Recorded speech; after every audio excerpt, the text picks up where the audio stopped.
এটি কুষ্টিয়ার দৌলতপুর সীমান্তের চিত্র। পুশিন রোধে এভাবেই বিএসএফকে সতর্ক করছে ৪৭ বিজিবির সদস্যরা। তাদের কঠোর বার্তা, কোনোভাবেই যেন অবৈধ অনুপ্রবেশের ঘটনা না ঘটে।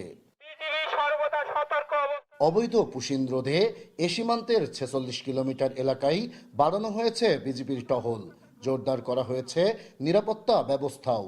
তবে প্রতিনিয়তই সীমান্তে বাড়ছে পুশিন উত্তেজনা। বিজিবির পাশাপাশি পুশিন ঠেকাতে এগিয়ে এসেছে স্থানীয় সীমান্তের বাসিন্দারাও। ওনারাও কষ্ট করছে, আমরাও কষ্ট করছি। আমাদের গায়ে এক বিন্দু রক্ত থাকা পর্যন্ত একটা পুশিং এর লোক পার হতে দেব না। অবৈধ কোনো পুশিন বা অনুপ্রবেশকারী যেন আমাদের দেশে না আসতে পারে। অপরাধ বিশেষজ্ঞরা বলছেন, বিএসএফের এ ধরনের অবৈধ কর্মকাণ্ডে দুদেশের সীমান্তে বাড়বে উত্তেজনা, ঘটতে পারে বড় ধরনের সংঘর্ষের ঘটনাও। তাই উচিত দুদেশের সরকারের আলোচনার মাধ্যমেই পুশিনের এ সমস্যা সমাধান করা।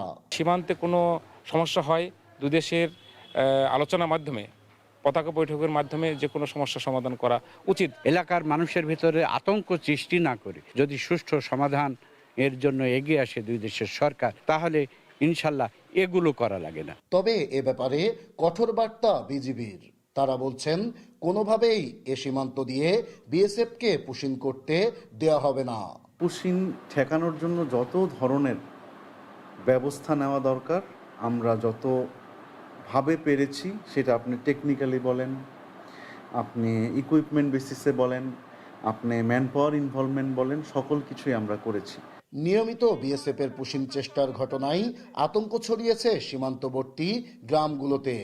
তবে এ সীমান্তের ১৪টি বিওপির সদস্যদের কঠোর অবস্থান বারবারই ব্যর্থ করে দিচ্ছে বিএসএফের অবৈধ পুশিনের চেষ্টা। নাইদা সান্তিতাস, দেশ টিভি, কুষ্টিয়া।